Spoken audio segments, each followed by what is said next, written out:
Support for Your Fantastic Mind, provided by Southern Company Foundation.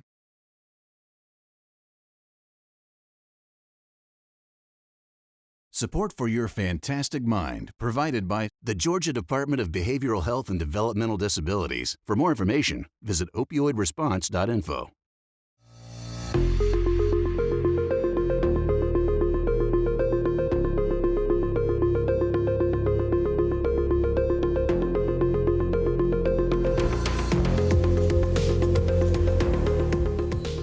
Good evening, I'm Jay Watson. 2020 will be a year none of us forget. We are living with the life-changing impacts of a global pandemic, COVID-19. That pandemic has overshadowed another pandemic we were already grappling with across the country and here in Georgia, the opioid crisis. Every day, 128 people die in the United States from opioid overdoses. Add to that the COVID pandemic, which is physically isolating us from each other. From the financial losses to the loss of health, the result is that overdose rates this year are on the rise across our nation and here in Georgia. Consider this. According to Georgia state health officials, between March and June of this year, fentanyl-related opioid overdose deaths have increased by 61%. So tonight, we are beginning an urgent, important conversation, and it's one a lot of people don't want to have because it is uncomfortable. Opioid addiction is often incorrectly judged as a moral failing, but the truth is, it's a brain disease. We are removing the stigma beginning now with straight talk and facts and hope, and we hope to answer some of the questions that you in the audience have sent us, because there is a way forward out of this crisis. The number at the bottom of your screen, 1-800-715-4225, is the Georgia Crisis and Access Hotline. You can call this number at any time in the next 2 hours or any time 24 hours a day, 7 days a week to get connected to resources and help for yourself or for someone you love. Throughout this evening, we'll have a chance to hear from the leading opioid experts in the country. Their insight and advice, combined with the stories you're about to see, are a big step forward in confronting an issue that is harming far too many of our fellow Georgians. This is the opioid crisis in Georgia. From Georgia to Appalachia to California, we cover the country coast to coast to tell this story. There is a dark truth interwoven throughout this majestic beauty. That truth, the opioid crisis, is everywhere. There's not a community that hasn't been touched one way or another. We had a war in Vietnam, and we lost far fewer people in that entire war than we lost in 2017 from drug addiction, overdose death. Families thrust into a war they never saw coming. We did everything right, by the book. Children lured. People may drive into the bluff. Buy, use. Then hooked. That was one of my biggest fears, is that my wife or my family or someone would find me dead in a bathroom. So far from anything you ever imagine your life to be. Like, how did I get here? And how do I get out of this? There was times when I would be crying, like I don't want to use, and I'd be crying all the way to the drug spot and still use. 70,000 people a year claimed by drug overdoses, a number made more painful when you see the people whose lives held such promise, who were beloved, now gone. I had all the resources in the world and I couldn't save my son. He overdosed and actually sat in his car for 22 hours before anyone found him. I was in this house while my son was dying downstairs, and I didn't know. I just didn't know. This crisis does not discriminate. It's everybody. It's mothers, it's aunts, it's uncles, it's doctors, it's nurses. It's people who are homeless, it's people who have 3 homes. So tonight, we confront the stigma and shame. It is a disease of the brain, not a moral failing. We deal in facts, like evidence-based treatment that works. I think that has been the most important part of his recovery. And we show the hope that there is a way forward out of this crisis, that recovery is possible. Our misery has become our mission now. But first, how we got here.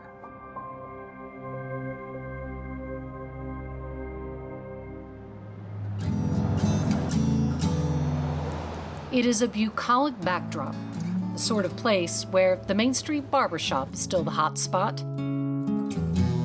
But the Appalachian region of eastern Kentucky is a place that has been dragged through decades of a crisis that has ruined generations of families.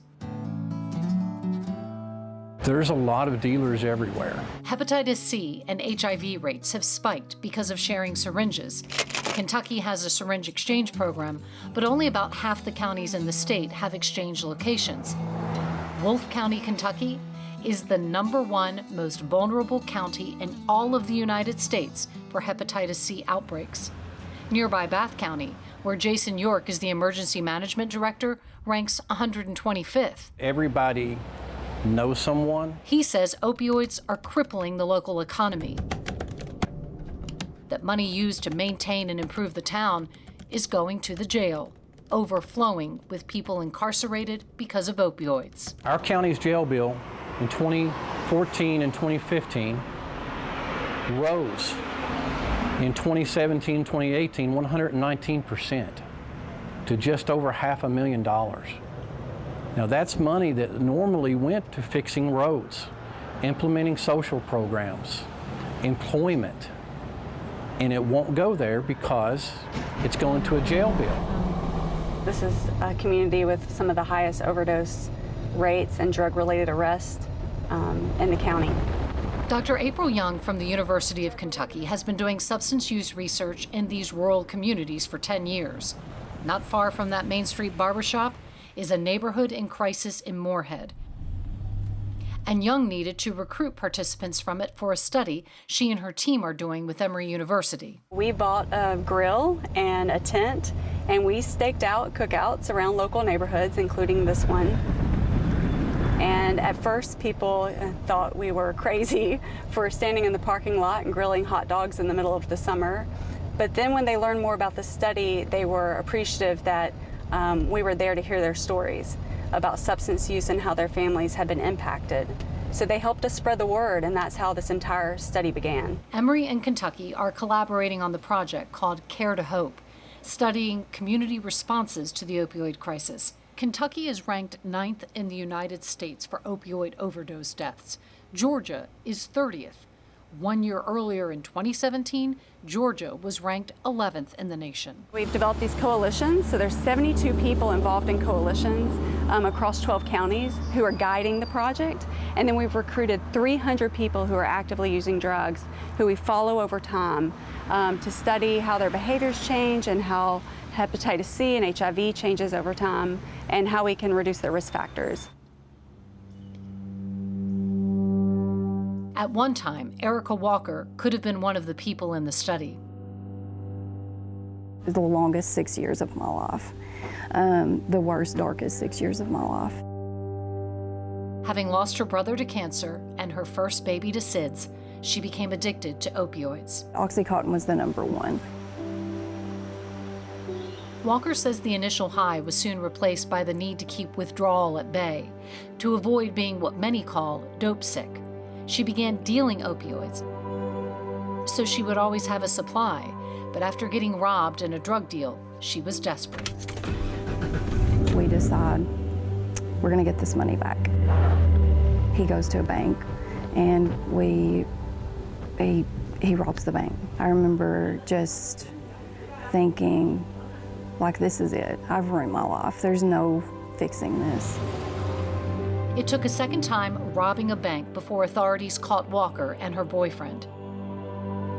After getting out of federal prison, she got herself into recovery and applied to college. Now, a dozen years into recovery, she helps people like herself. Come on, pretty girl. Oh. I'm just coming right on up here. Hi, Bobby. Now I'm a therapist. I work with families with substance abuse issues. I wouldn't take one day of it back if they offered it to me. It saved my life.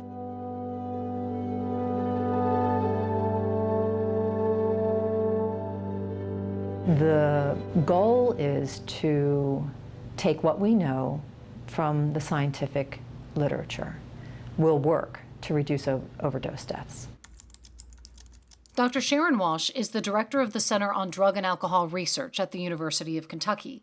Kentucky was one of 4 states to receive $87 million from the National Institutes of Health HEAL initiative. From studies, what we know is that Walsh and her team across the state will have 4 years to meet a daunting challenge. Bring an integrated set of evidence-based practices into communities that have been highly affected by the opioid crisis to reduce opioid overdose deaths by 40% in 3 years. The focus will be on 16 of Kentucky's hardest-hit counties, which will get increased access to medication-assisted treatment, overdose prevention training, and education. The reason this matters in Georgia is because if Kentucky and the 3 other states that received HEAL grants, New York, Ohio, and Massachusetts, are successful, it will be a model that could be used here at home. Once we're at the end and we can say this works, then we can tell other communities everywhere how we did it. Here's the map. Here's the map.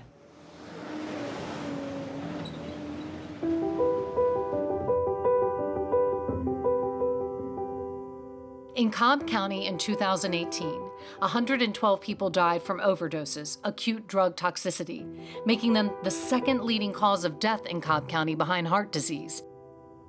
Overdose deaths were twice as common as fatal car crashes. This is one county snapshot, but the story is similar across our state. Some counties are better, some are worse, but all are fighting this crisis. Between June of 2016 and May of 2017, the total number of opioid doses prescribed to Georgia patients surpassed 541 million. Now, to put that into perspective, that's approximately 54 doses for every man, woman, and child in Georgia. 55 Georgia counties have an overdose rate higher than the national average. Here's who we are losing by the numbers in Georgia. In 2018, 866 Georgians died from an opioid overdose. 556 were men, 310 were women, 713 were white, 129 were black, 18 were Hispanic.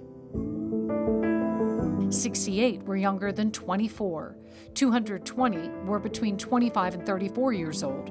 230 were 35 to 44 years old.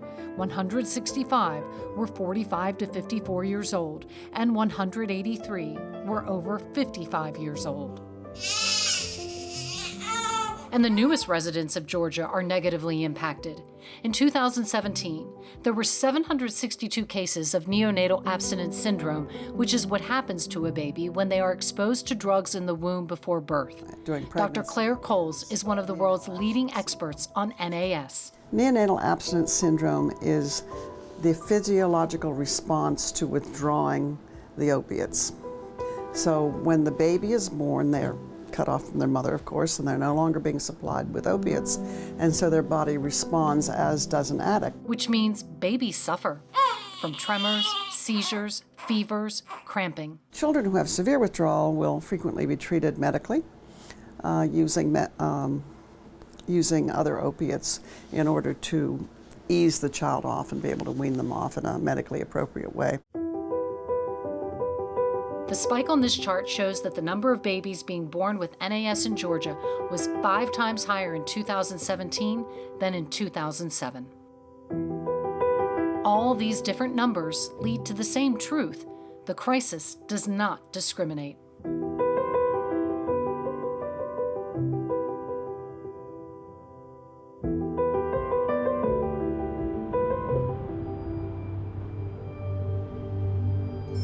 We are a hurting nation.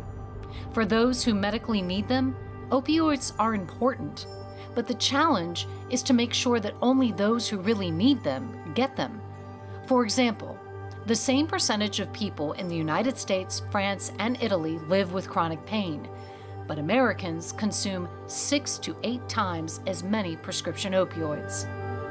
Reports from the National Institutes of Health show over 23 million Americans report living with a lot of pain. You know, I'm a pharmacoepidemiologist, and we study the use and safety and effectiveness of prescription drugs. And one of the principles of pharmacoepidemiology is that the value of a drug is not an inherent property of the product itself. It depends upon how it's used. If you have someone that comes in... Dr. Caleb Alexander is the co-director of the Center for Drug Safety and Effectiveness at the Johns Hopkins Bloomberg School of Public Health.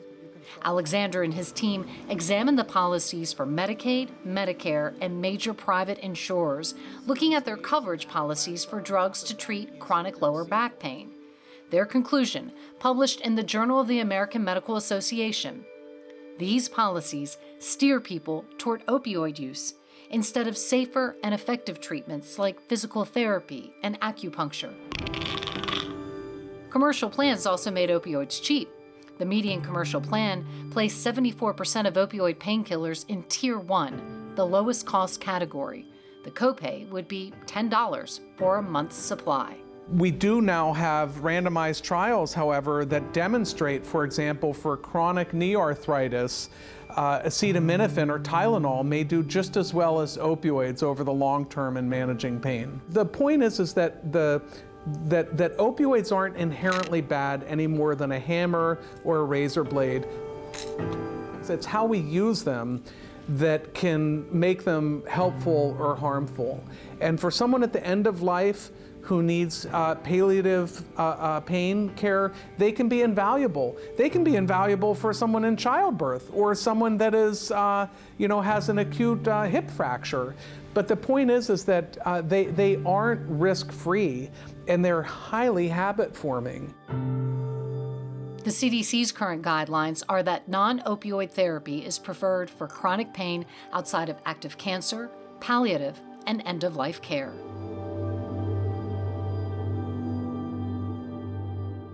Research is still teasing out what puts some people at risk for developing opioid use disorder, but known risk factors are genetic predisposition, including a family history of substance abuse, psychological factors such as stress, depression, anxiety, eating disorders, or other psychiatric disorders, and personality traits like impulsivity or sensation-seeking.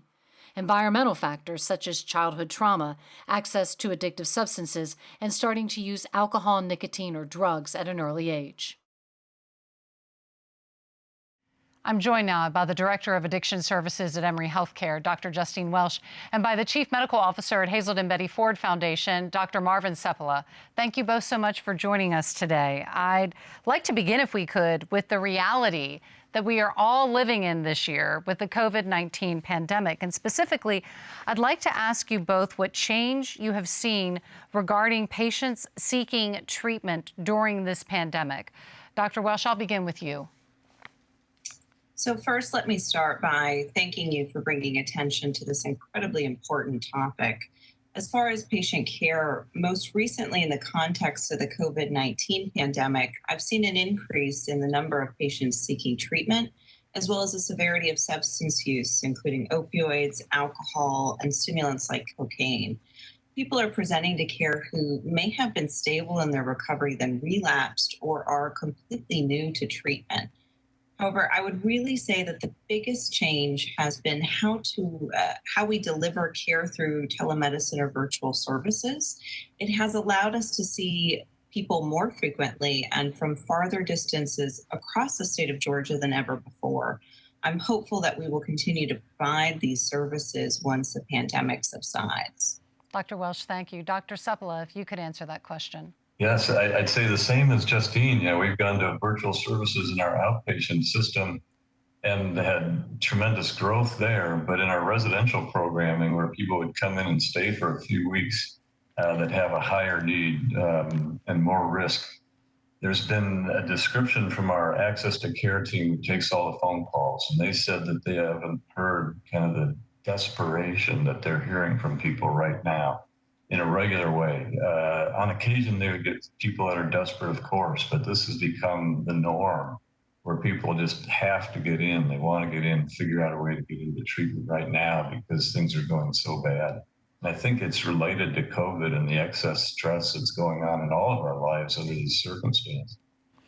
Dr. Sepala, I've had several people reach out to me when they found out that we were doing this special on opioids and say that they live with chronic disabling pain and that opioids are important in their life and that they were concerned that we would be demonizing opioids. Can you speak to that issue?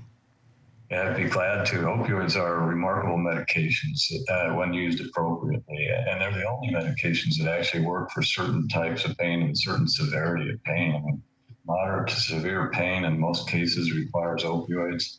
They're fantastic for acute pain, like post-surgical pain. It lasts a few weeks, it's gone. It's severe. Opioids are great. And for chronic pain, though, we're coming to an understanding from the research that they don't work well over time. And that's how we got into this problem, that there's a loosening of the guidelines associated with use of opioids throughout medicine, allowing prescribing for chronic pain and actually promoting it, resulting in the crisis that we're in now. So people that have legitimate chronic pain need to have really good pain docs and pain teams to help them out to figure out alternative ways to address that pain than opioids. Now, that's not everyone. It is most people. Most people can get by without opioids that have chronic pain. There are certain people that require opioids, and they need to have those medications, and they need really good teams, really good physicians that know that type of pain and know those medications, because the risk is so high. So if you're legally prescribed opioids for short or long-term use, are there things that you can do to avoid becoming addicted or warning signs that you know to even look for? Yeah, the first thing is, are you using them as prescribed? That's a big feature. People start escalating their dosage, taking more than prescribed or taking it more frequently. That's a bad sign. It could be related to ongoing pain, and that needs to be evaluated, but it could be related to addiction. I would say to get other people in your life to help you to structure this to kind of reduce risk associated with these medications and overuse of them ultimately could lead to addiction. But if you have other people kind of helping you monitor it, that's beneficial. And it's important to discuss risk factors with the prescriber, because sometimes they're not going to mention this, but if you have a family history of addiction, or you have a history of addiction or misuse of psychoactive substances, it's possible that you are at risk for addiction, higher risk than the general population. And as a result, that discussion is really necessary, and those risk factors have to be taken into account. You can still use opioids, but it would be a much more controlled situation, much more monitored situation. It's important, of course, to have Narcan available, the antidote to an opioid overdose if you are taking these medications.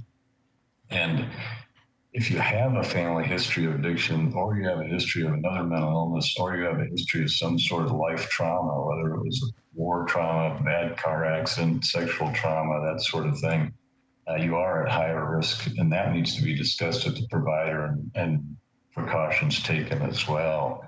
It's important not to mix opioids with other intoxicants, more likely to be problematic and perhaps lead to addiction. And if there is overuse, if family members notice or someone else brings it to the individual's attention, or the person kind of recognizes, I think I'm getting out of control with this, it's really essential at the early stages to get back to your doctor and discuss that and perhaps seek evaluation from an addiction expert. Thank you, Dr. Sepala. Dr. Welsh, one of the biggest issues facing Georgia right now is access to treatment, providers, and services. Can you talk about that? This really is an issue across the country. The vast majority of people who need treatment don't receive it. There simply aren't enough addiction treatment providers and resources. And for the few individuals who may be able to access care, there are often significant barriers like distance to a treatment center, affordability of that care, and having to overcome stigma that is often associated just with having a substance use disorder. It's because of these reasons that Emory University and the Hazelton Betty Ford Foundation have recently formed a collaboration called the Addiction Alliance of Georgia. The Alliance seeks to align with ongoing public and private efforts while partnering with diverse stakeholders to provide comprehensive treatment and recovery support to both insured and underserved people in Atlanta and Georgia. With this collaboration, we plan on expanding clinical services so that they are accessible and available across the state through telemedicine. We'll be focusing on educational initiatives ranging from school-based prevention programs to training prescribers around addiction. We are also developing a research component that will look for answers about best practices and new and innovative ways to approach care, all of which can be applied to Georgia. Dr. Welsh and Dr. Seppala, thank you so much. We're going to continue our conversation with you a little bit later in the show. Thank you again for being with us. Thank you. Thank you. Opioid use disorder is impacting thousands of families across the state at this very moment. Remember, you can call the Georgia Crisis and Access Hotline number at the bottom of the screen to get connected to state resources for yourself or a loved one. That number is 1-800-715-4225. Now, it's time for a trip inside our brains to show you what opioids do to our brains and how we become addicted. And we introduce you to medications that can be life-altering and life-saving. But first, some families willing to share their stories of what happened when opioid addiction entered their lives.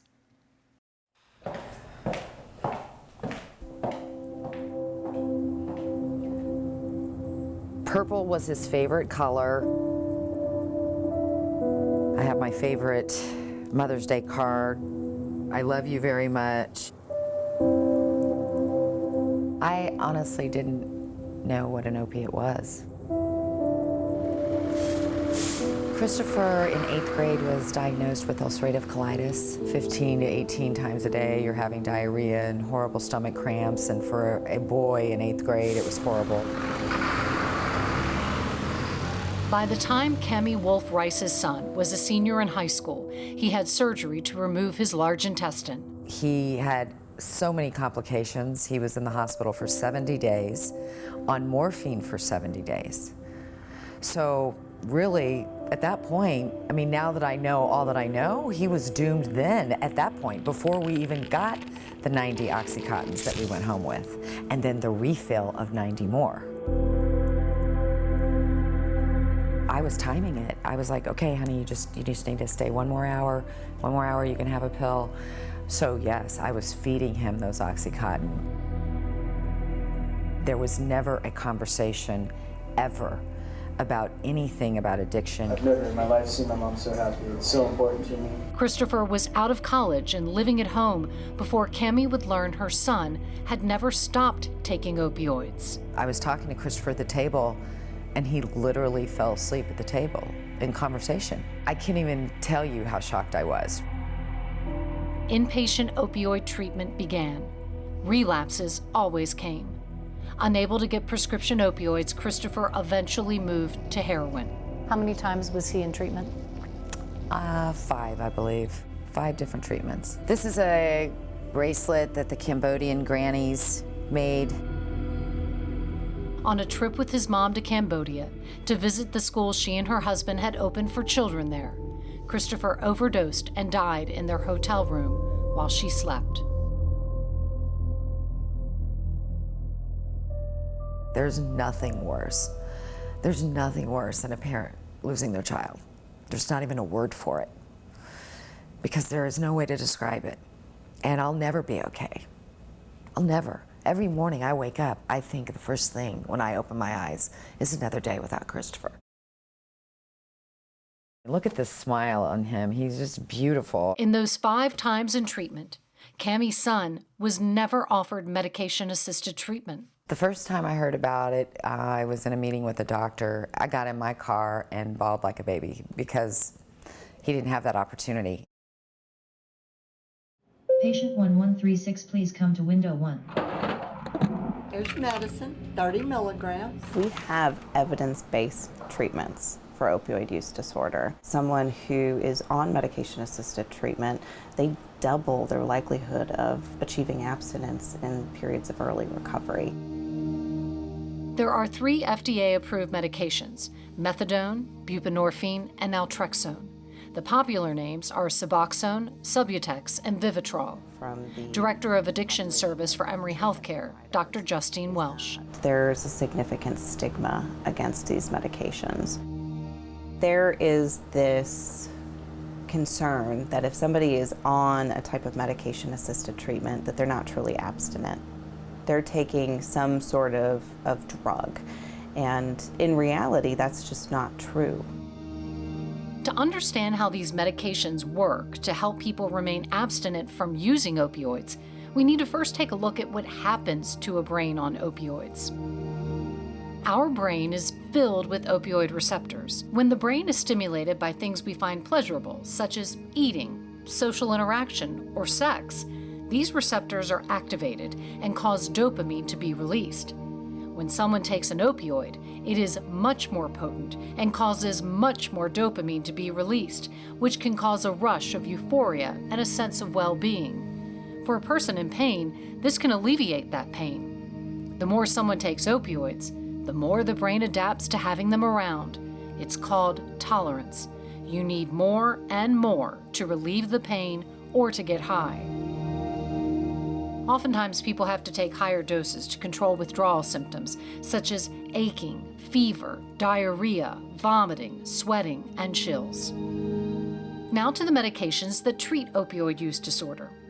With the controlled use of methadone and buprenorphine, both activate the opioid receptors just enough to prevent an opioid-addicted person from feeling withdrawal or cravings, but not enough to get them high. This helps prevent relapse while their brain gradually heals. Naltrexone, a once-monthly injection, blocks opioid receptors and prevents the opioid from having its usual effects. A life-saving emergency medication is naloxone, more commonly known as Narcan. It's an overdose-reversing drug that blocks the effects of opioids on the brain, restoring breathing to an overdose person. The use of heroin has been increasing in recent years among men and women, most age groups, and all income levels. Some of the biggest increases have occurred in groups with historically low rates of heroin use: women, the privately insured, and people with higher incomes. 3 out of 4 people who use heroin report misusing prescription opioids first. People often move to heroin when access to prescription opioids is cut off. Fentanyl is cheap and easy to make. Just a tiny bit of it added to another drug can make it more potent and deadly. In Georgia, the greatest increase in opioid deaths was seen in cases involving synthetic opioids, a rise from 61 deaths in 2012 to 349 deaths in 2018. So I started working in... Dr. Hannah Cooper is the chair in substance use disorders at the Rollins School of Public Health. She shared a dramatic example of just how much illicit fentanyl has infiltrated the drug supply. This is what happened for a study Cooper and her team were doing with heroin users. So we had a lot of people coming in to be screened to take part in the study. They would report, using opioids, in the past 24 hours, X times a day, and then they would be negative, and that always happens sometimes, but we were puzzled that it was happening more often than we had expected. And it turned out that everyone in our sample, or everyone who we were recruiting into the sample, they thought they were using heroin, and that's what they were reporting using, but they were testing negative for opioids because they were actually using fentanyl. And so we've had to change the urine test to capture that. According to the DEA, fentanyl is manufactured in clandestine labs traced to Mexico and China. It is often sent to the United States through the U.S. postal system. They may have first come across an opioid because of a wisdom tooth extraction, or might have had some type of sports injury that they received opioids. Brian was big. He looked like a football player and he looked like an athlete, very tall, but he was very slow and very uncoordinated. So he was lumbering when he ran would be the word a couple of coaches described him as. Always smiling, just a really easygoing kid. started with Percodan with surgery when he was 16. He had an infected lymph node in his armpit. Years later, Brian Waronker would tell his parents that that first Percodan put his life on a different path. He said the minute that first one kicked in, I had never felt so good in my entire life. I loved that feeling, and I loved getting high. There was months of inpatient treatment and even 5 years of recovery, then an overdose in Las Vegas. And we had literally written his obituary and epitaph on the plane to Las Vegas when I didn't think he was going to wake up. Brian recovered from that overdose only to relapse again, taking a dose of OxyContin that proved to be fatal. What's sad to me is that he had this horrible disease. He just wanted to be a normal kid, and he couldn't. Steve Waronker is an anesthesiologist. He knows opioids well. He and his wife Mitzi sat in family sessions in rehab centers, hearing the same story from other families. Everybody had the same story. Their son said the very first time they had surgery, the very first time they had that pill, they never felt better in their life.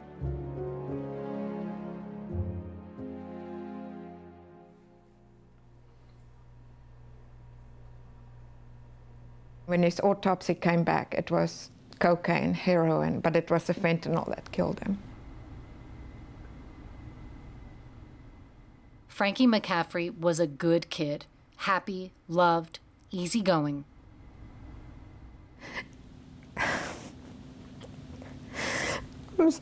Anyway, he was just a great kid. He was loved by everybody. And actually, this is a lovely photo of Frankie when he was 4 years old at our wedding. In his 20s, he began using drugs. He changed. It stole away his whole personality.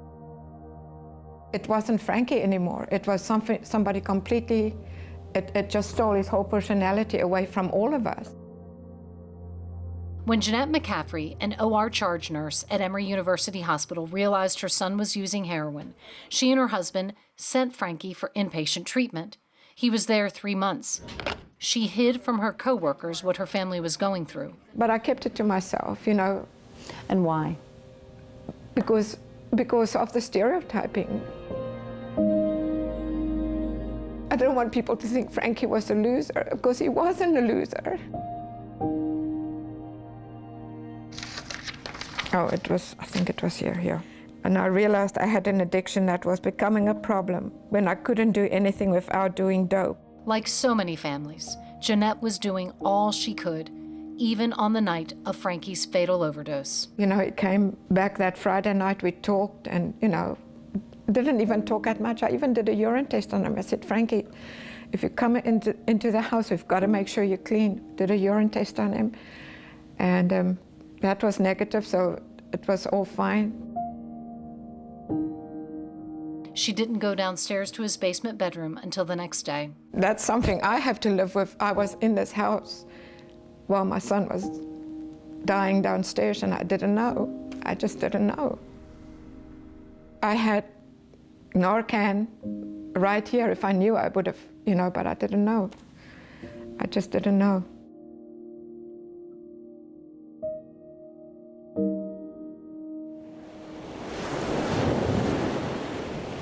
Sometimes you can't get far enough away. I'm 32. Stephen Boykin is 2,100 miles from home in San Diego, California. Certain things triggered me. I remember seeing the city skyline was a big trigger for me. I didn't grow up in anything like this or having friends like this. Cece is Stephen's wife. What she's talking about is what happened when this Cobb County native who played football at Walton High School got an injury and the doctor gave him opioids. I had some injury that happened, and I remember just feeling like shit and taking a few of those pills and then just being in my bed, and all of a sudden all those pains and worries and problems that were in my life all of a sudden kind of just disappeared, and this warm blanket was wrapped around me and all my problems were gone.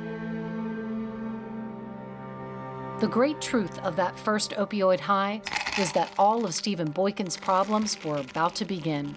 He took more pills. He crushed them, snorted them. Same with anything he could find in his parents' medicine cabinet, which was in the pantry. Me and my friends would go in the pantry, and instead of coming out with a snack, we'd find, her bottle of hydrocodone and snack on those instead, He moved to OxyContin, eventually to heroin. Stephen Boykin will tell you he had a happy childhood. Very loving family. So yeah, nothing outside of the ordinary. So did his friends who got addicted. Grew up in a really good family. Parents are married, younger brother like me, same thing though, got caught up, played sports in high school, got caught up in the wrong crowd and loved drugs a little too much, and that's, I could tell you 30 other people that I'm close with that have that same story. These good kids became masterful liars, had to learn to steal to support an addiction that blotted out everything else. It's like a Dr. Jekyll and Mr. Hyde type thing where I could be an outstanding moral, righteous citizen and not have any, not even think about doing anything wrong. And then if that craving were to kick in, I could all of a sudden, be willing to steal from a grandma or a baby or, hurt someone if it can help me get what I need. Nobody thinks that their 9-month-old infant is going to grow up to be a drug addict.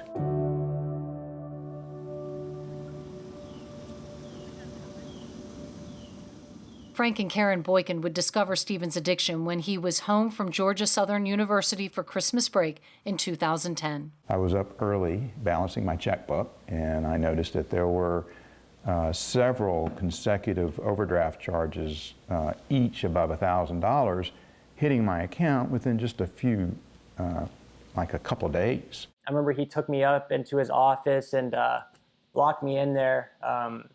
Like my mom was trying to get in the door to talk to us, and I told him, I was like, I'm addicted to painkillers. My first reaction was anger. How could you do this? They took Stephen to the hospital and were told he could detox at home. They learned this was bad advice. His legs were shaking, his arms.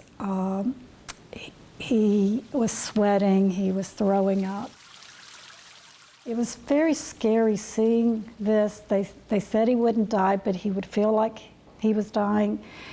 But I really was afraid he might die. I prayed a lot during this that God would help him through this pain, this agony. Then came inpatient treatment all over the country. He was committed. He showed a level of commitment that was encouraging to us, but we didn't understand what was going on in his brain. Relapses always came. They thought that it was just me being kind of, I don't want to say lazy, but just giving up. Yeah, weak. And that I should be able to control it better. Karen and Frank Boykin will discover they must do what seems impossible in a dramatic last effort to try to save their son.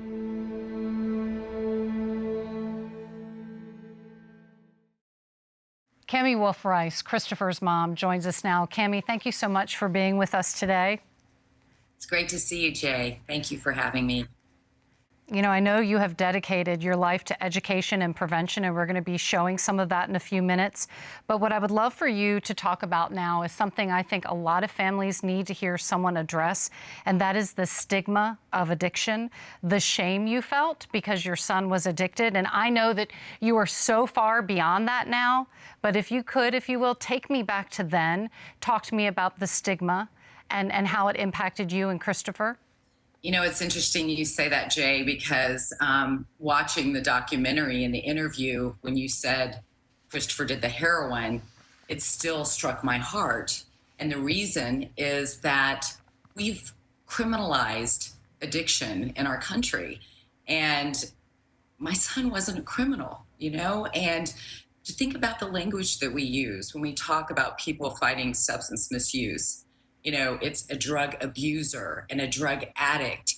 And it's a little controversial, but I totally disagree with people having to stand up every day in treatment and say, "Hi, my name is Christopher and I'm an addict." I mean, it just used to devastate him to have that label put upon him because it had such that negative stigma. Yes, there are criminals that fight substance misuse, absolutely. But is everyone a criminal that has an issue? No. And that's what breaks my heart, because I know that the last thing I wanted is for people to think my son was a bad person. He was loving and caring and a good human being. And we've got to start portraying people that are suffering and that are dealing with substance misuse as human beings and not in a separate segment in our society. It's heartbreaking, to be honest. So what would your advice be to families who would find themselves in this position now of trying to help a loved one dealing with addiction? Well, I've always heard that addiction is not the casserole disease. You don't tell your friends and your family and your neighbors aren't bringing over casserole that you would do if you knew somebody had cancer. And the bottom line is, it does take a tribe. It does take such a strong group around you to support you through these times, and you can't be embarrassed. But the issue is, nobody wants to look bad, right? Nobody wants to be thinking that they failed as a parent. You didn't fail as a parent. This is a disease. When someone's diagnosed with cancer, you don't say, well, what did you do that your child got cancer? So you have to ask yourself those questions, treat it like a disease. And the support that you can give is love, understanding, compassion, empathy, not blame, not shame, not disgust. Does that make sense? Yeah, it makes total sense. My last question for you is one that I think we have a tendency as human beings to look back and wonder if we could have done things differently. And I know that you received an education that you never, ever wanted. But what is something that you wish you had known at the beginning of this journey? I wish that I had questioned the doctors. I don't blame doctors, honestly. I mean, I do blame Purdue Pharma. Honestly, they did kill my son, but I would have asked the doctor more questions. Why, is there any dangers with these pills? I didn't even know to ask that question. We assume that prescriptions means safe, and it doesn't. And you can become addicted on one prescription. So I wish that I would ask more questions. I wish I would have paid attention to more signs that Christopher gave me, behavior changes, excessive sleeping, lashing out, just paid attention to more of the signs that he was giving me, that he was still suffering and that he was still taking the medicine because he hid it. And again, that ties back to the stigma. I think if people are more comfortable to talk about it, they're also more willing to go get help. As we now know, 1 out of 10 Americans get help with substance misuse. We've got to fix that. We've got to be open to talk about it, to get that help.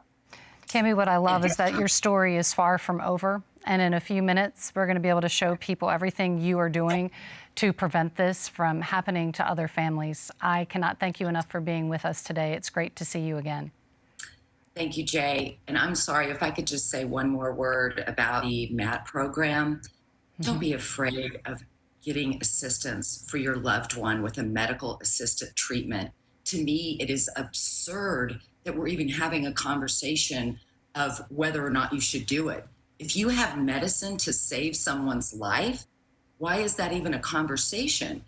You get chemotherapy if you have cancer. You get insulin if you're diabetic. If there is a medical assisted treatment that could save your life, why would you not do that?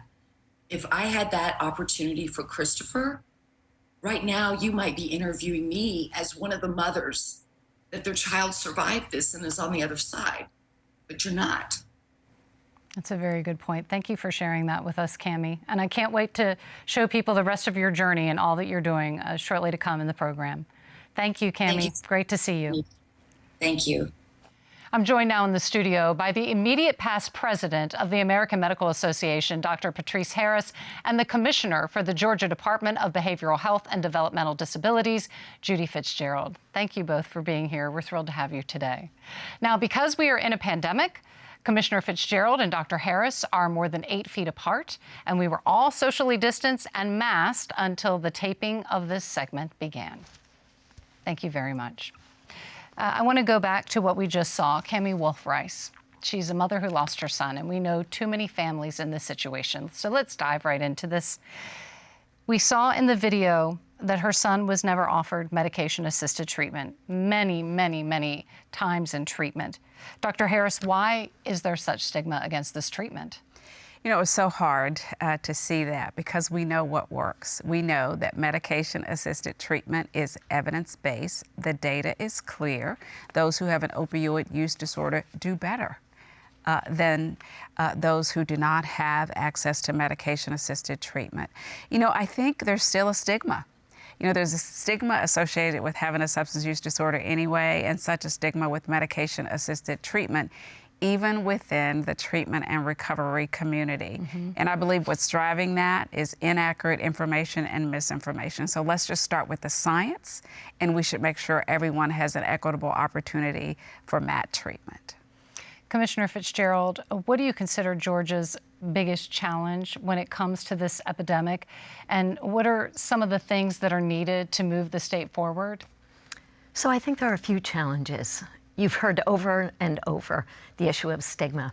And it's such an important and fundamental challenge because if people don't, first and foremost, don't recognize that addiction is a disease, they're already going to be stigmatized. So accepting that addiction is a disease, accepting that it's an equal opportunity disease. It doesn't care what age, what race, or what your economic status is. Right.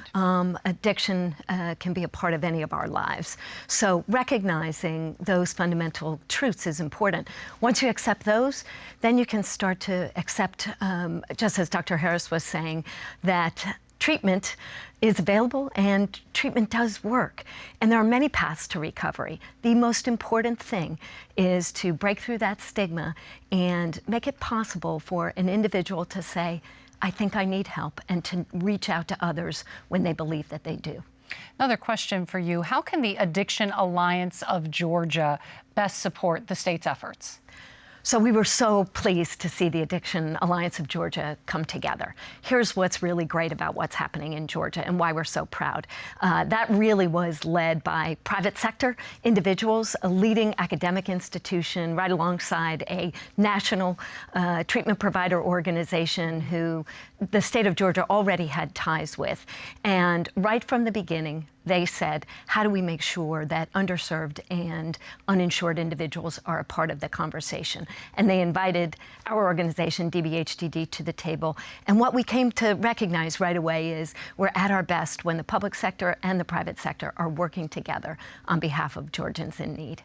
And I know that we all agree education is a critical piece of this initiative. So can we talk about the importance of educating healthcare professionals in the state of Georgia regarding MAT? And this can be for both of you to talk about, too, the importance of that education. Well, I'll start, and as you are aware, I have chaired the AMA's opioid task force since its inception, and one of our first recommendations was to encourage physicians to increase our education around MAT, around pain, appropriate pain care, and around opioid use disorder in particular. So education is key. You know, and physicians do that all the time, right? We get a continuing medical education credit, and so certainly we have the data to show that physicians wholeheartedly embraced continuing our education and becoming more educated on all three of those topic areas. And I'd like to add, when DBHDD received the federal grant, the Federal Opioid Response Grant. This was an important area of investment, doing everything that we could to make it possible to make training available for physicians. But in addition, one of the things that we really tried to do was understand what are the barriers, not only to being trained, so you might be trained, but then why aren't physicians taking on more patients, right? As we see the addiction crisis really emerging throughout the state, really talking to physicians and trying to break down those barriers about what would make it more possible for you to open the door to see more patients. One of the things that we learned was that some of the physicians did not feel like they knew enough about the resources that were available in the community. So, because once you may go to treatment, be successful in treatment, but it's also you want to be able to link your patients and their family members to the other resources that are available. So we've made a really strong effort in the state to partner with the physician community and really understand what stands in the way, not just of the training, not just to understanding, but really advancing clinical care and then connecting to resources to lead a life of recovery even beyond treatment. Dr. Harris, earlier in the program, we discussed how insurance companies drove people to opioids. Can you talk about other medicines that are effective for pain and the alternatives that exist? That is a critical part of the conversation and really, I think, amplifies so many barriers, not only to treatment, but also to alternatives to pain care. Because as we talk about the opioid epidemic, it is so important to talk about it in the context of pain care. And we saw, through our research at the AMA, that, it is absolutely quite easy to say, please recommend an alternative to opioids for your pain care, but those alternatives are not always equitably available, such as physical therapy or biofeedback. And the other piece that we don't talk about enough is you really have to have access to affordable, meaningful health coverage to even think about physical therapy, affording physical therapy. And then you have to think about paid time off from work, transportation to the physical therapy center. So we really need to eliminate all barriers, but those barriers that payers put up, such as prior authorization and step therapy, have to be eliminated immediately. Another question for you. As you said, you chair the AMA's National Opioid Task Force. What's happening at the national level that could impact and help us here in Georgia? Well, again, to highlight the importance of a national framework to look at eliminating the barriers. Now, state insurance is regulated, or health insurance is regulated at the state level. And so we certainly have at the AMA called nationally on the state health insurance commissioners to look at any barriers to care. And a key area is parity. Parity has been on the books for over a decade. Federal parity laws. Some states even went further, but we've not gone back to see if our payers, our insurers, are following those parity laws. So those are just two of the many areas from a national level that we are looking at to make sure that these things are happening on a state level. I'm wondering if one of the last things we can talk about, and Dr. Harris, I'll begin with you, is the racial disparity that exists in the opioid crisis. Can we talk about that a little bit? We absolutely can, and I have highlighted this, and as currently we are now in the midst of this COVID-19 epidemic, which has brought into stark relief health inequities in our country that already existed. They existed around a lot of chronic disease. They existed around the opioid epidemic, and particularly in our response to the opioid epidemic. In the 80s, when most of the folks who were having trouble with this addiction, with opioid use disorder, and it was heroin, our country's response was incarceration. Now that we've seen an increase in a lot of the folks who are impacted are middle class and upper middle class white Americans, we see a change in our response to treatment.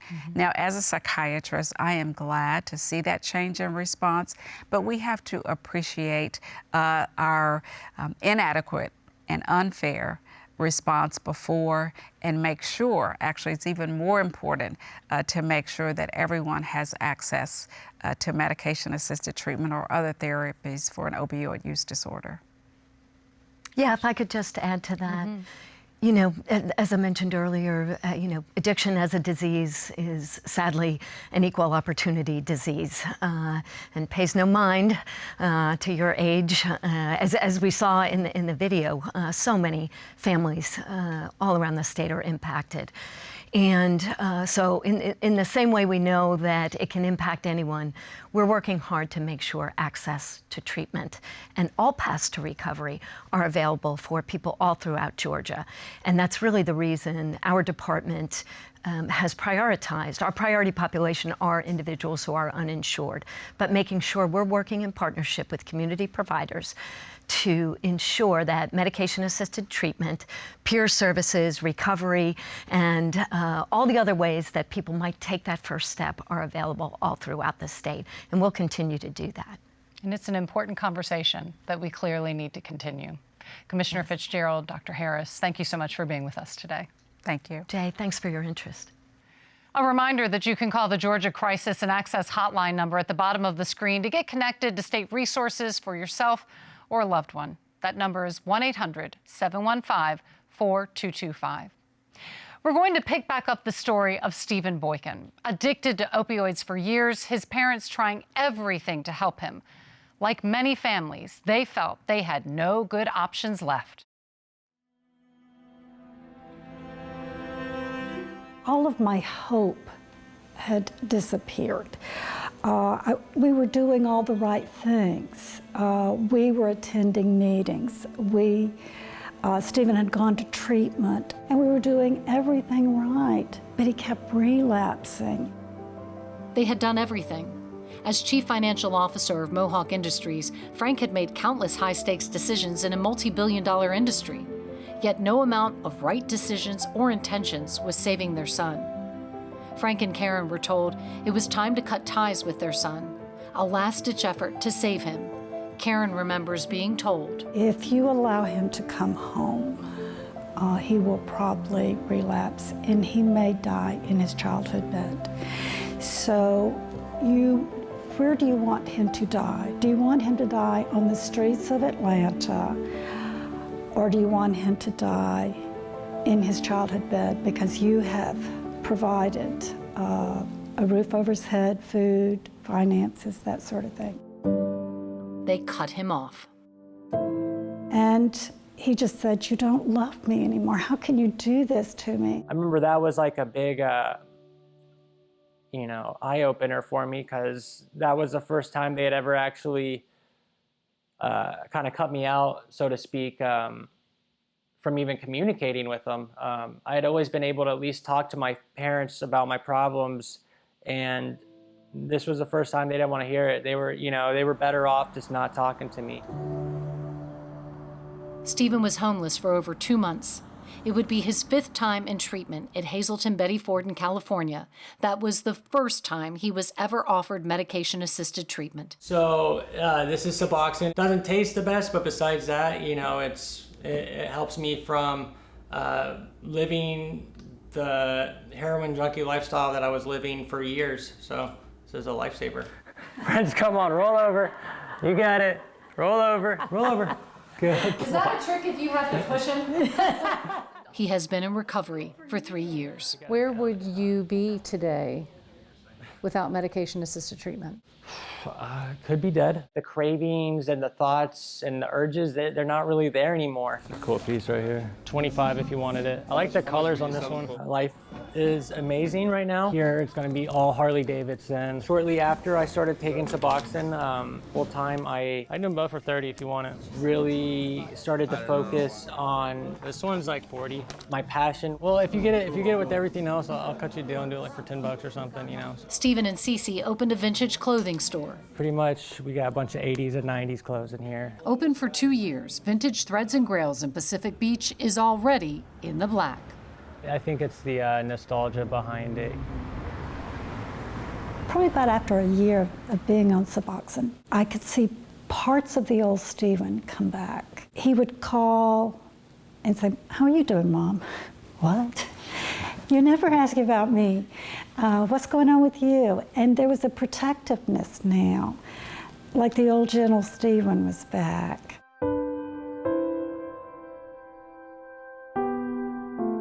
Their painful journey through America's drug treatment system with their son had given the Boykins an education they found lacking. With the help of other business leaders in Atlanta, Boykin approached Hazelton Betty Ford and Emory Brain Health about collaborating on an ambitious project to bring evidence-based treatment, education, and resources to Georgians. From telehealth treatment for people across the state to an outpatient program to education of physicians throughout Georgia on medication-assisted treatment, the program will launch in the coming year. Treatment works and recovery is possible, and we're going to be able to show that in a greater way in the state of Georgia by the two of us coming together.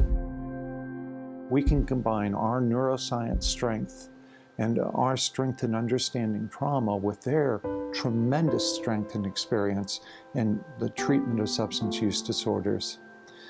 With the strength of their national network, we'll be able to ask and answer questions that others haven't been able to do. I'm tired of seeing people with the disease that I have die of overdoses from opioids. Hazelton Betty Ford knows this journey. It has not abandoned the core 12-step program, but in following their patients with opioid use disorder, they saw a huge spike in deaths after leaving treatment. That's because people who are abstaining from opioids are at high risk of dying. Just one slip with their lowered tolerance can be fatal. 8 years ago, they added medication-assisted treatment to the program. At the outset, there was a clear fracture in the recovery community. I think it's gotten a lot better as the idea that it saves lives has become very apparent to everyone. Our data is coming back now. It is saving lives. It is working. When you're taking a medication that is prescribed by a responsible physician who is skilled and trained in the area of addiction for its intended purpose, for its FDA intended purpose, you're not relapsing. You are taking care of yourself the way that you should, and you are sober. You are in recovery.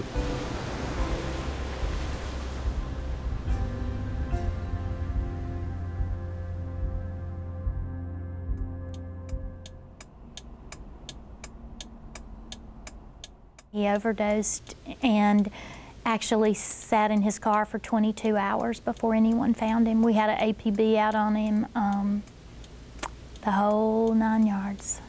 Davis Owen had his first opioid at 18 after he got whiplash in a car accident as a teenager. Just 2 years later, 6 weeks out of rehab, he overdosed on fentanyl-laced heroin and cocaine.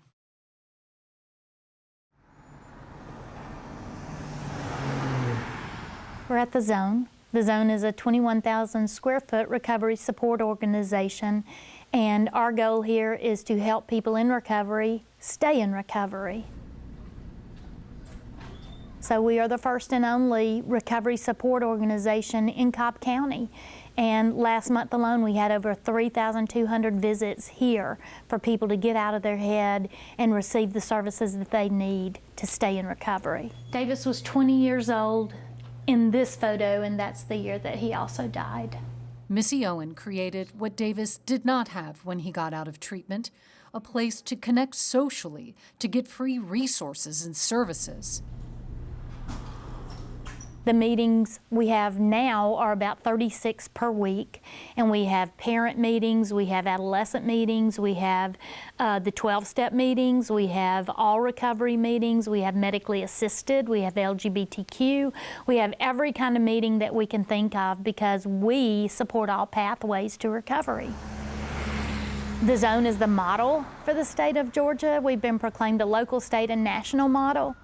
We're actually in 12 states now with our replication toolkit. You can go one of two ways when you lose a child, and you can never come back from that, or you can do something about it. The Christopher Wolf Crusade is Cammie Wolf Rice's way of doing something about it. In his honor, we are fighting this epidemic. She is focused on prevention, taking this message to children. My goal is to have the CWC certification in every school, every youth program, to license it to anybody that wants to teach it. Advocacy, education, prevention. Over 500 kids have been trained and certified in this peer-to-peer program. Kids helping kids stay away from opioids. So we have to get on the prevention side. We have to stop it before it starts. I know that he is absolutely driving every single day of the work that I'm doing. He wanted to heal people. He was the most caring, loving person that I ever have known in my life.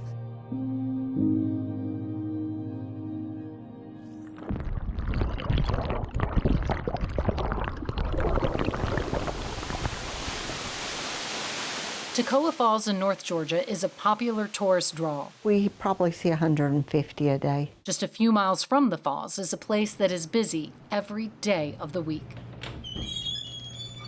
The Pittard Clinic provides medication-assisted treatment to people with opioid use disorder. The majority of those served by the clinic are uninsured. Patients pay for medication and counseling. They just say it's another thing that you get addicted to. Brenda is a patient. A lot of stuff messes my stomach up. She says people in the community don't like that the clinic is here. I think they think that if you are going to straighten up, then you need to not do anything. But I think those people are not in this position and they don't know. Yeah, unfortunately, life sometimes doesn't come the way you'd like for it to. Dr. Carl Smith retired from family practice to head up the clinic. At any one point in time, 60 to 65% of our population is what I consider to be stable. They take their medication, they take it properly, they don't have any illicit drug use, they are doing better with their physical health, they are employed. A lot of our patients are IV drug users, and they share drug equipment. And so we see a lot of hepatitis C in this population. Untreated, hepatitis C can lead to liver disease, cirrhosis, and cancer. Imagine Hope, a company that works with healthcare providers, helped connect the clinic to a grant that would pay not only for testing, but for treatment for patients who tested positive for hepatitis C, a treatment that would normally cost $100,000 per patient. Once we treat them, it's a 12-week treatment, and then we wait 90 days and we retest them. And so far, with the patients that we have treated, we've had 100% success. We started this program in March of 2015 with just 5 clinics. We're now screening in 31 clinics. Dr. Smith convinced Brenda to get tested for Hep C. She was positive, and she got treated. Well, I kind of feel like he saved my life, you know, because I don't think I would have done it otherwise.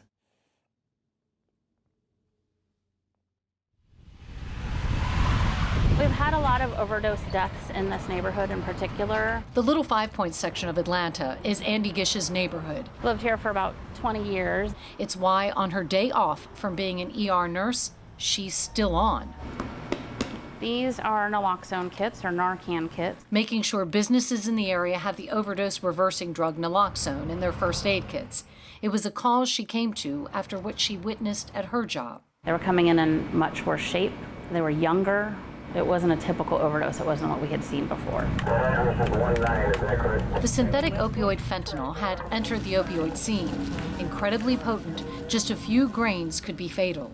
People who overdosed often didn't get help in time for fear of being arrested. There are stories about people dying in the back seat of a car as their friends drove around for 4 hours, worried about going into the emergency room. I've already seen 3 friends die in front of me. Gish got involved with Georgia Overdose Prevention, an advocacy group of volunteers. Many have lost someone to an overdose. She worked with them to help get Georgia's medical amnesty law passed. The medical amnesty law in Georgia allows legal protection if someone is carrying a personal use amount of drugs or if they're carrying drug paraphernalia, if they're having an overdose. So if someone's having an overdose, they can call for help and not get charged for having drug paraphernalia or a personal use amount of drugs. In her neighborhood, people were overdosing in public bathrooms and parking lots, so she went door to door, teaching and training business owners how to use naloxone. There's a coffee shop in this neighborhood where someone had overdosed and died in the bathroom.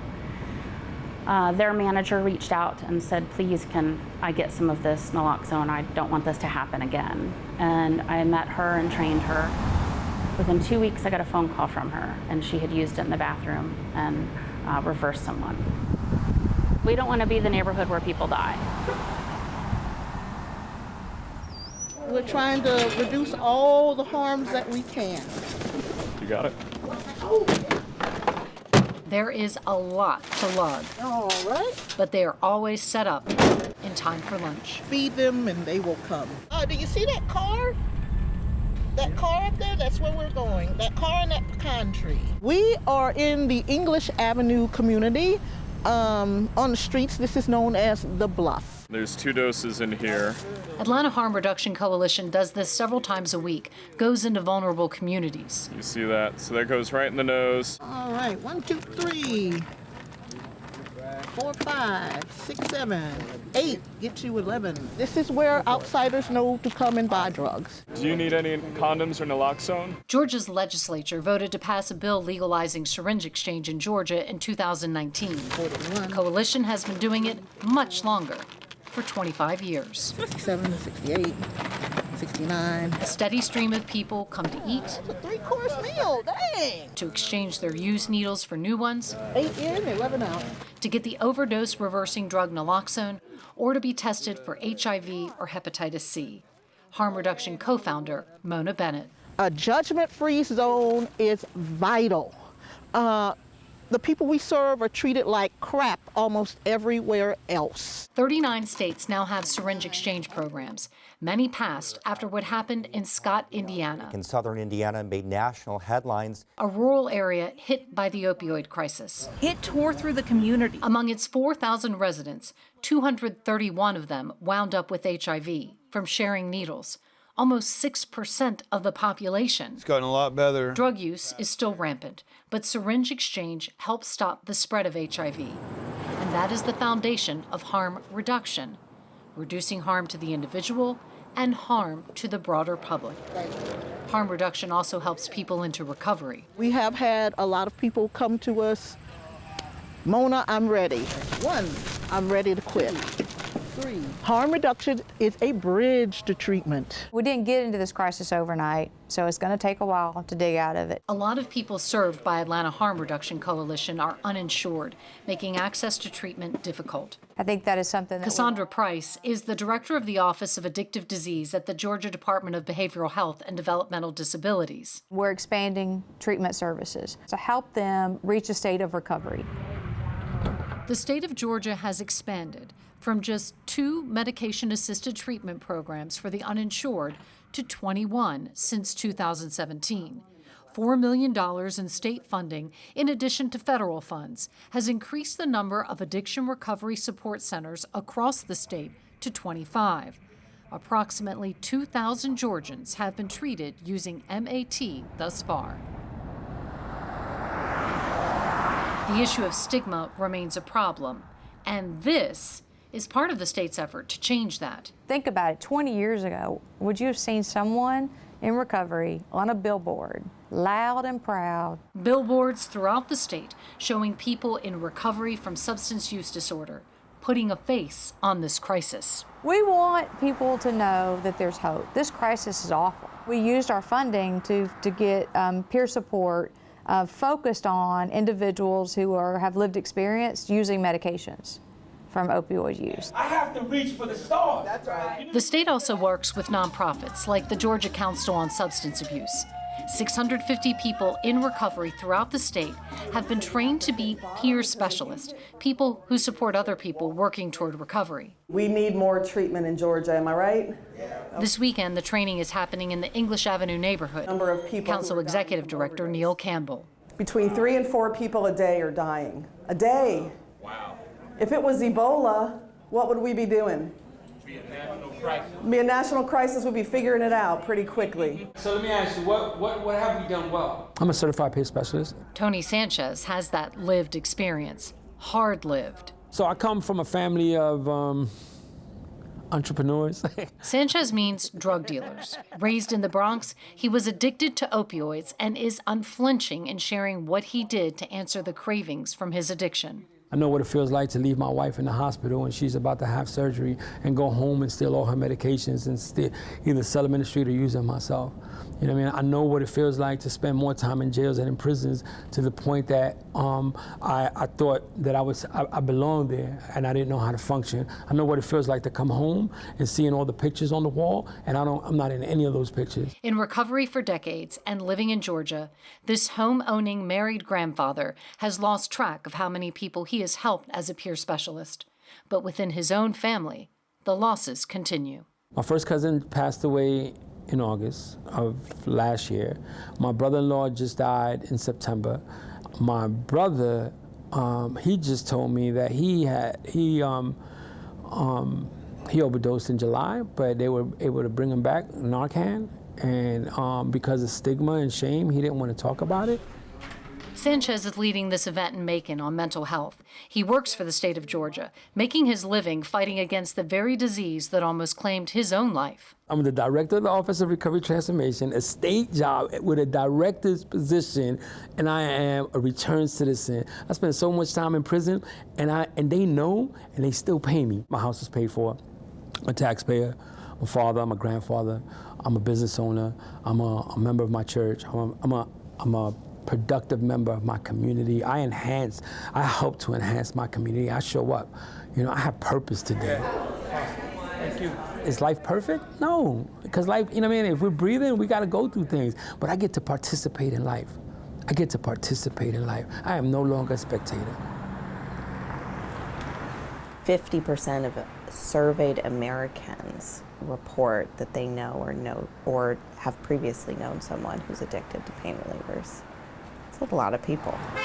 Half of us know someone affected, yet the stigma remains a big issue. Stigma for the person addicted, stigma for their families, stigma for the evidence-based treatment that is saving lives. And I think so often, you know, families act ashamed of it. And if they act ashamed of it, what they accomplish is they reinforce the stigma of it. And if they reinforce the stigma of it, they're on the other side of public health, because stigma has no place in public health. One of the most powerful ways to confront stigma is to speak out, to share our truth with others. And that's what CDC Director Dr. Robert Redfield is doing.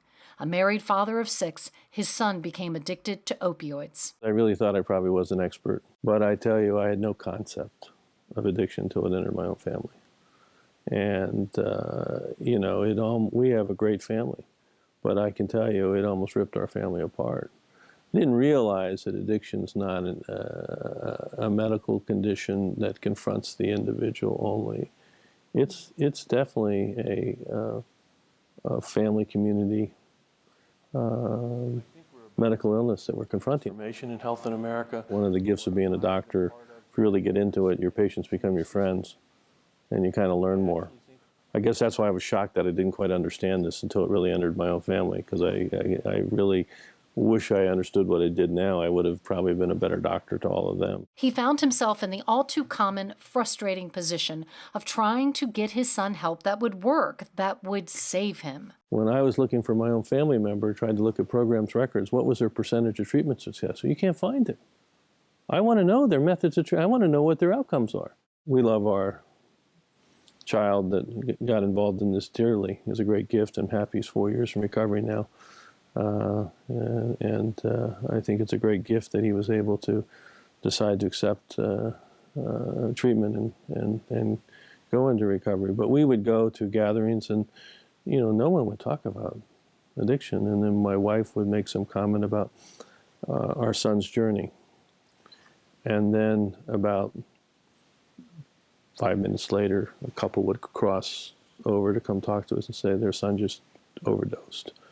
And then, you know, 10 minutes later, somebody else would say their son's still struggling, they don't know how to get it. Before the dinner was over, you know, 50% of the people that were at this room were struggling with addiction somewhere in their family. Redfield says the importance of medication-assisted treatment wouldn't exclude support programs or counseling, but it's an evidence-based way to get help. I can tell you that if you go into a safe syringe exchange program, you're 3 to 5 times more likely to go into treatment for your addiction. I want people to go into treatment for addiction. As for the opioid crisis in Georgia, The challenge with Georgia, it's very diffuse.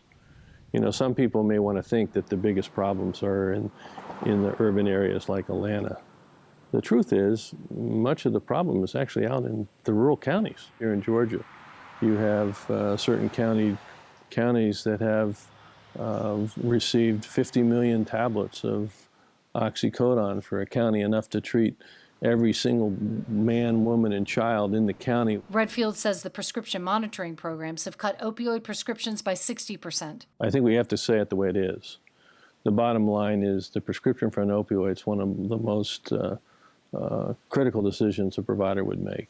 I mean, I didn't know this as a provider until I became CDC director, that the risk of long-term addiction to opioids was 2 to 6% from a single prescription. Redfield says the CDC is notified of all drug overdose deaths across the country within 48 hours, and non-fatal overdose data is gathered weekly. When I became CDC director and I was looking at data that was 2 years old, it's going to take us a while.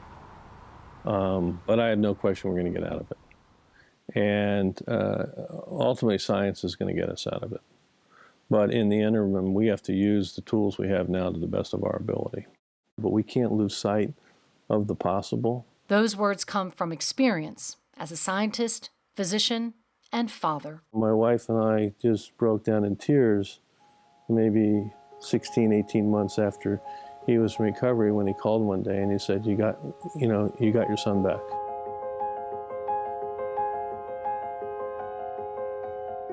For thousands across the country and in our communities, the price of this crisis has been too high, the losses too deep.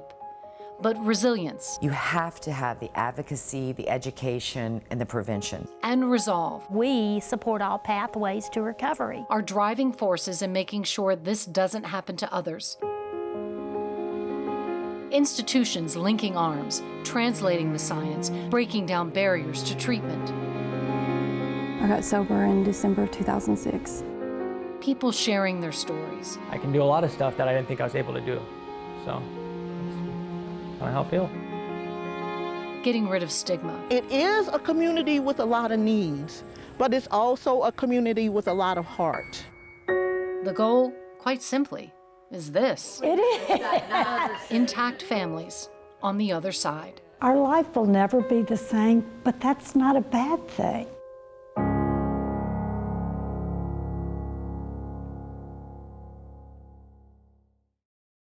I'm joined by Frank and Karen Boykin, Stephen's parents. Thanks so much for joining us today, Frank and Karen. It's great to see you again. It's good to see you as well, Jay. You know, I know we condensed several years of a difficult journey into several minutes. So I'd like to go back to when Stephen was taking opioids before you found out. Did you ever suspect he was doing drugs?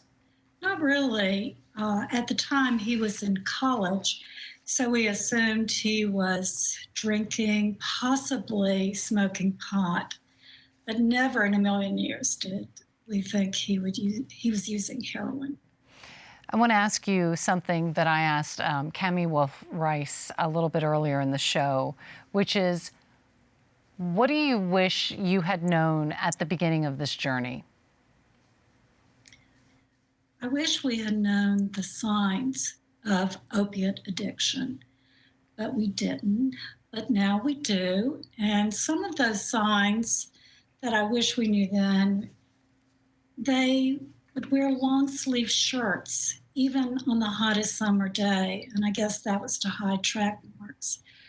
Their eyes are, their pupils are very small, and they may have dark circles under their eyes.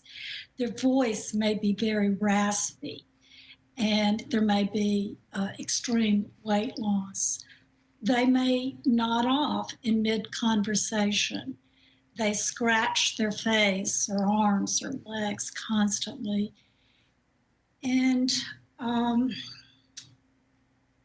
he was always broke, even though we were financially supporting him. So even if they should have enough money to live on, they never have enough. They're always asking for more. I wish we had known that. And so you saw those signs in Stephen, and you just chalked it up to, well, you know, he's just scratching, or, I mean, right, just like a... He's strawberry blonde. He has always had sensitive skin, or he's always been on the skinny side. He's in college. He's coming home to study for finals. He's tired. So we just kind of justified that he can manage money, his life, that sort of thing. And it just never occurred to us that it would be heroin use. Never. You know, there are a couple of things that I wish I had known early on. I would say the first is that, addiction is not a moral failure. It's a disease. And it's no different than any other disease. It is a chronic disease, a little bit like diabetes, but it can be treated. And it can be treated with 12-step program, therapy, other types of programs, and medication. Like with diabetes, insulation it's not going to cure diabetes, but you can get it under control. And the medication that we heard with Stephen that he took, buprenorphine or Suboxone, had we known about that when he first went into rehabs, who knows? Maybe he would have been sober 2 or 3 years earlier. Frank, what was your experience of trying to get Stephen help in Georgia? There are good rehab units here in Georgia, in Atlanta. But I would say that our experience was not good. It was difficult. And the decision to send Stephen across the country to Hazleton Betty Ford, all the way out to California, that was a hard decision that we made. But it was absolutely the right thing to do. The other good thing that came out of that, we, with the help of our good friend, Tom Johnson, we were able to realize our dream, the dream of bringing Hazleton Betty Ford here to Atlanta to partner with Emory Healthcare and to provide a state-of-the-art facility that would address addiction for treatment, for education, and for research. What a great asset that's going to be to have here, right here in Atlanta and across the state of Georgia. Tremendous resource to treat addiction. And to create something that wasn't available that you needed for your own son. Absolutely. Yes. Absolutely. What advice do you have for families who are in the position right now that you were in years ago? I think the first step is to learn everything you can about addiction and recovery. I think it's important to be open to more than one path to recovery. In the beginning, we just highly relied on the 12 steps and traditional treatment. And when we became open to medically assisted treatment, that's when Stephen started to get better. And I wish we had been more open to that in the beginning. And I think it's important that you and your family get into counseling, get therapy, and join a 12-step support group. They provide a community for you. You don't feel so alone. And working the 12 steps is just a great philosophy, a way that we all should be living our lives. And it just helps us to stay connected to each other in a more healthy way. And we found that through Narcan, the narcotics part of like Al-Anon. Last question, how is Stephen doing? I think he's doing really good. 2 years ago, he married a wonderful woman named Cece, and they have a great life in California, a great marriage, and they're both supportive of each other. I think that when he started his vintage clothing store in San Diego, that gave him a purpose and a passion. And the good thing, it's very successful. And lastly, he's been sober for over 4 years, thanks to Suboxone. So Stephen is in a really good place right now. Absolutely. I love hearing that. Karen and Frank Boykin, thank you so much. Sharing your story is going to help a lot of other families. We appreciate you. Thank you. Thank you. I've brought our 4 experts together to continue having this discussion, and now we are going to bring your questions to the experts. And Dr. Seppala, I'm going to direct the first question to you, and here it is. I am on medication-assisted treatment, and I have been turned away from 12-step meetings and told I'm not in recovery because I take medicine. I think the rift in the community is still a problem. Can you talk about this? Yeah, unfortunately, it really still is a problem, and worse in some parts of the country. And we've had to face this for a lot of our patients, and we actually call it stigma management because we try and prepare them. Nonetheless, the stigma is about the use of the medications, and yet most people don't stay sober. And with opioids, the risk of overdose, especially after a period of abstinence, is tremendous. And we cannot allow, the 72,000 or more overdose deaths per year to continue. So we need to do everything we can to help people.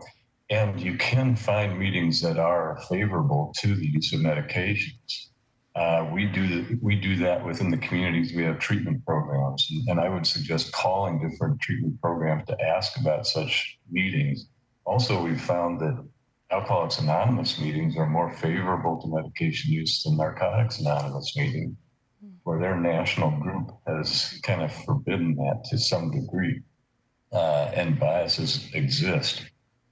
So it's really a matter of, finding other people in recovery, asking them about favorable meetings, talking to treatment centers, other addiction experts to find some place you can get to safe meetings where they're not going to give you a hard time about the use of your medication.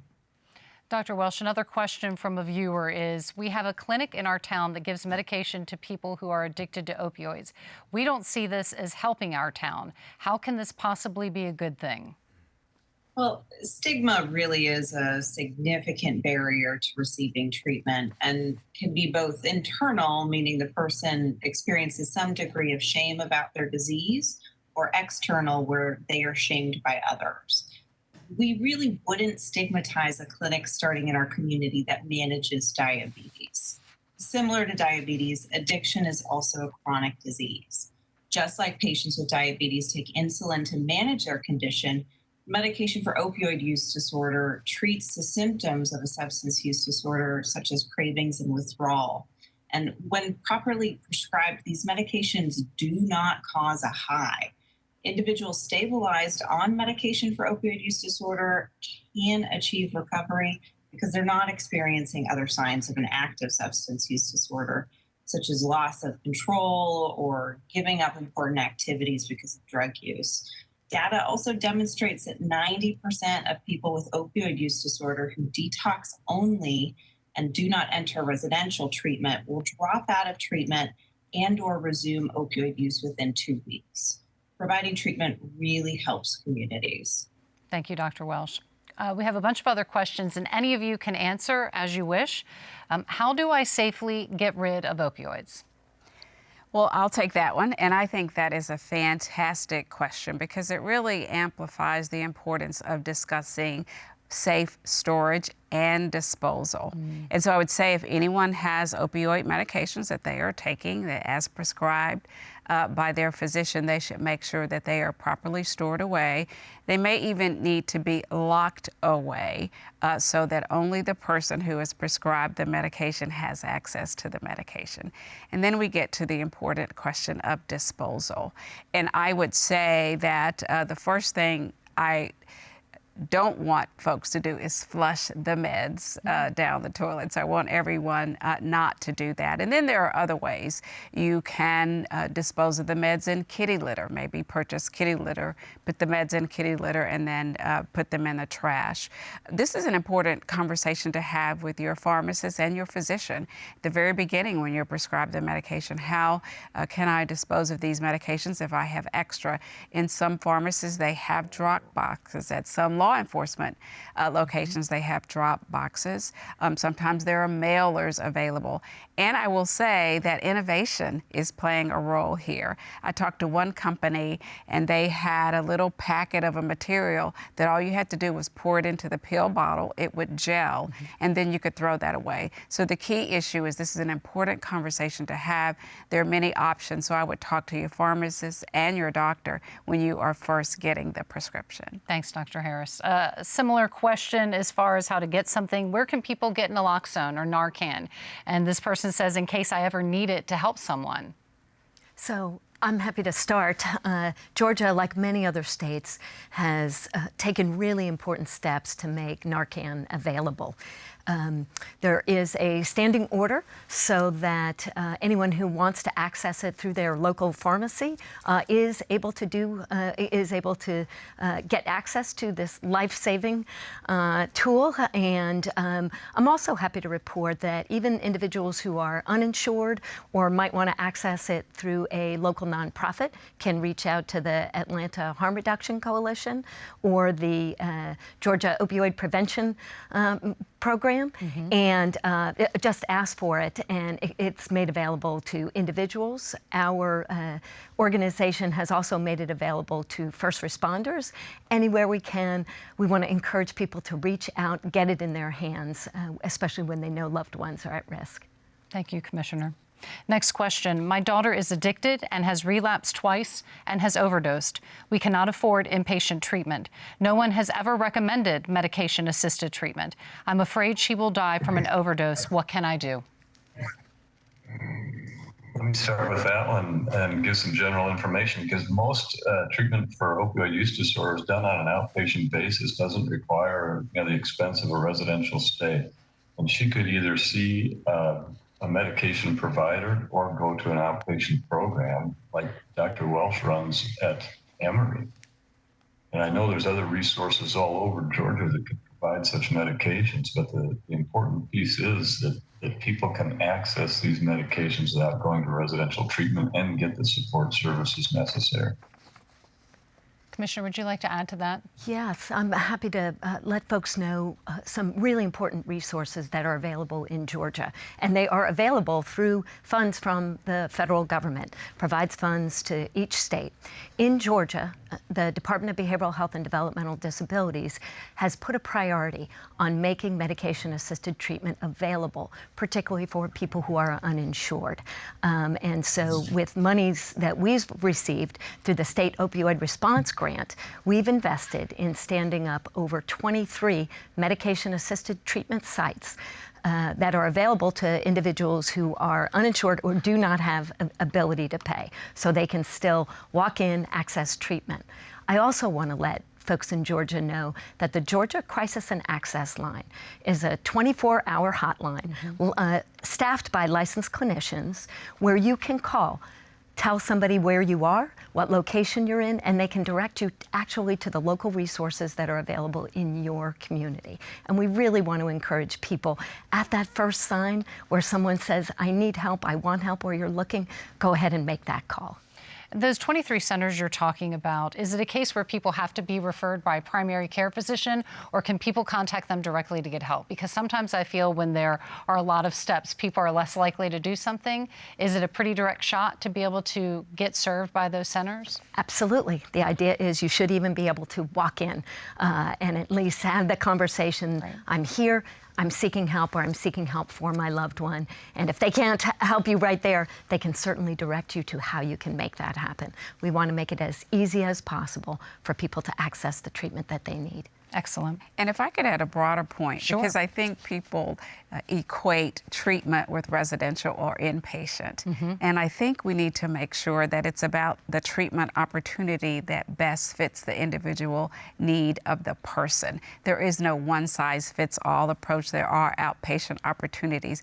And so I want everyone to broaden their horizon about what a treatment opportunity actually is. Especially because not everyone can afford to do an inpatient treatment.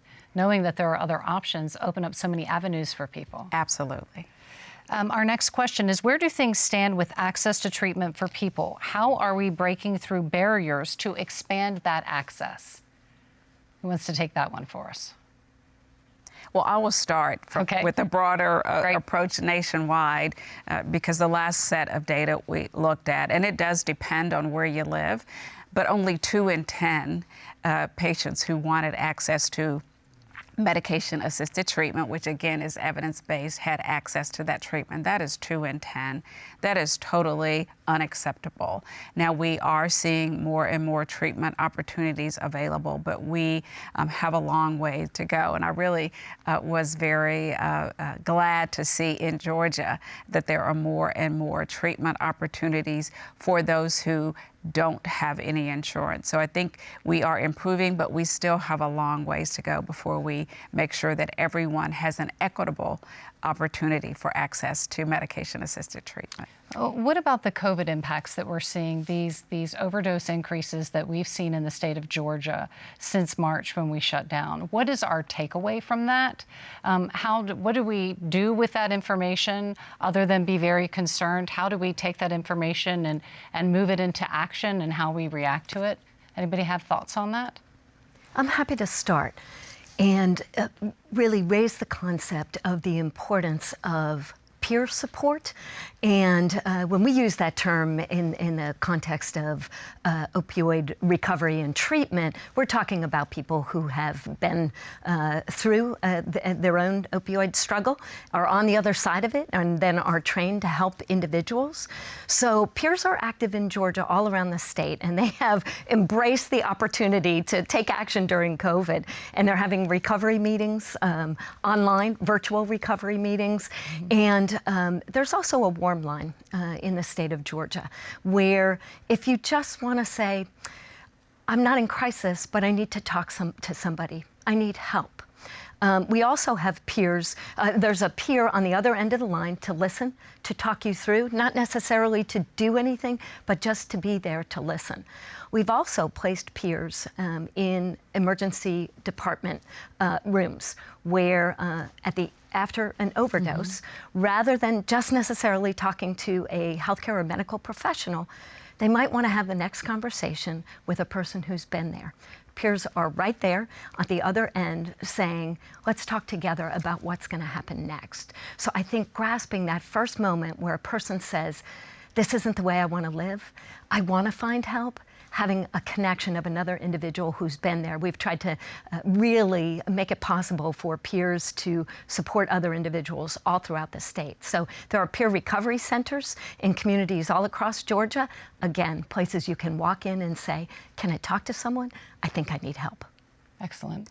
Dr. Sepul, I'm sorry. If I could add, Go right I think ahead. the other learning moment that we've had during COVID is the opportunity for telehealth and access through services through telehealth. And my co-panelists may be able to more specifically talk about what's here in Georgia, but I know nationally, at the federal level, there were several regulations and restrictions that were loosened during this time that really incentivize access to treatment at all levels through telehealth. And so I think that's been an important learning moment. Now we will still need to learn about that because we have to make sure that privacy and confidentiality are valued even through telehealth. And we still have to look at some regulations and barriers and actually payer requirements that limit access. And here in Georgia, we have to think about access to broadband. Because if you live in a rural area or an area where you don't have access to broadband, then telehealth, though it may be available, may not be available to you. But I think that is an important learning moment through COVID. I think that's very true. You know, we've had the conversation for years about telehealth was coming, and COVID forced everyone to embrace it, right, in an ambitious way. And now that we see it is really becoming a lifeline for people. I know that there's work to be done in that area, but it's encouraging to see. Dr. Harris, Dr. Sepul, Dr. Welsh, and Commissioner Fitzgerald, thank you so much for your insight and advice today. Thank you. My pleasure. Thank you. Thank you. Finally tonight, a follow-up conversation with Tony Sanchez, who was featured in our show tonight. Tony is the director of the Office of Recovery Transformation at the Georgia Department of Behavioral Health and Developmental Disabilities. Tony, it is great to see you again. Thank you for being with us. Thank you for the opportunity to be on the show, Jay. It is good to see you as well. You know, what I loved about when we met is that you were very honest with us about your journey. And as we say, you have true lived experience. So for the people watching right now, if they know or love someone with opioid use disorder, what is your advice to the families of those people? First and foremost, that my heart goes out to them. I know that it's a very, very difficult time. One of the things that I would really, really stress is to educate themselves about the illness, about the misuse of drugs. Education, knowledge is power. You know, one of the things that tends to happen is that people start to internalize the stigma, or believing that they did something wrong. And I truly believe that through education, they can learn that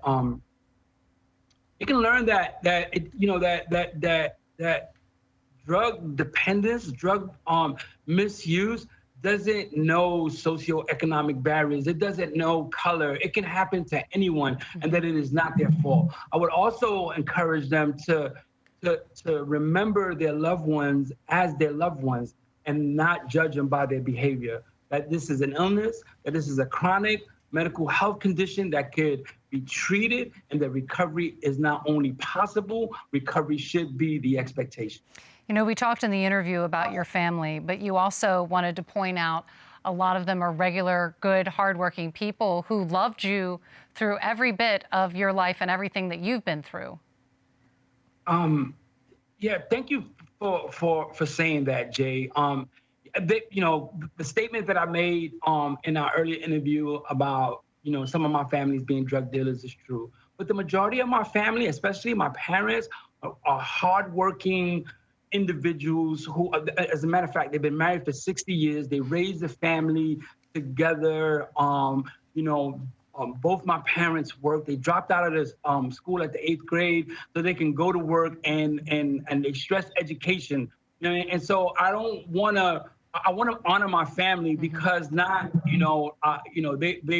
are hardworking, good American people who raised their family the best that they could with what they had.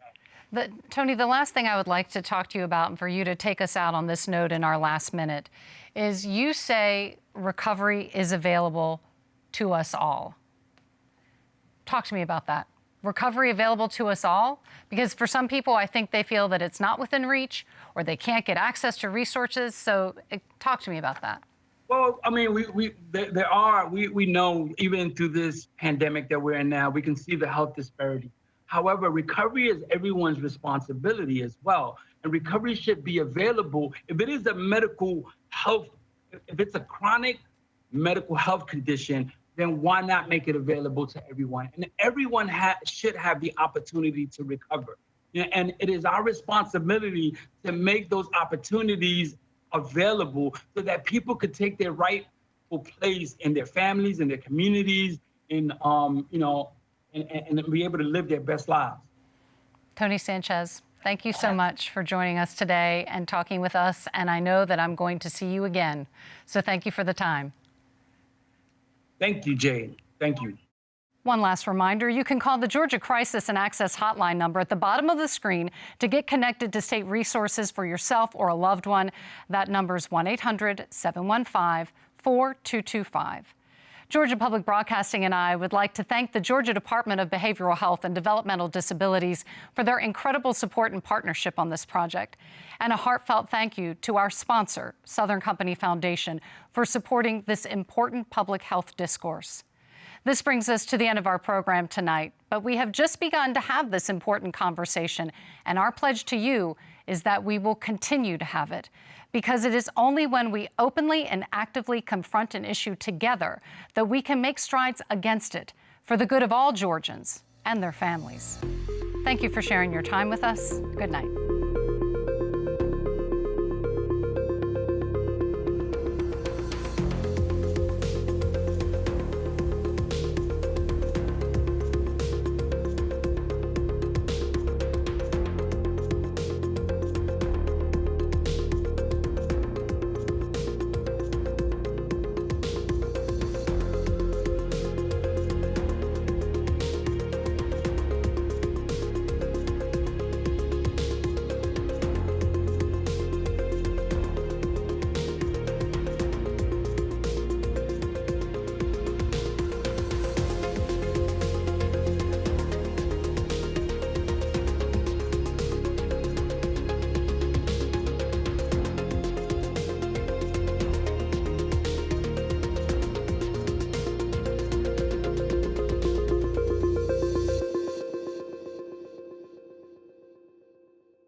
Support for Your Fantastic Mind, provided by Southern Company Foundation.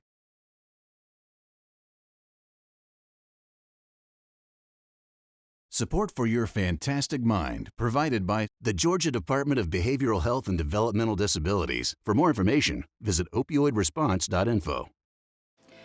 We, the people of Georgia, are greater.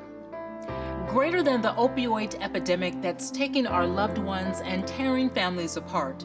And together with DBHDD's State Opioid Response Team and our network of partners, we're taking action by increasing access to prevention programs, by making it easier to get support, by reversing overdoses with life-saving naloxone, and by putting youth prevention programs first.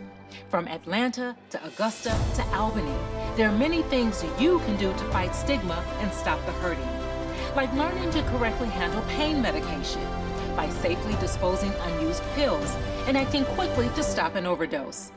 Together, we're working hard to solve this crisis, and with your help, we can overcome it.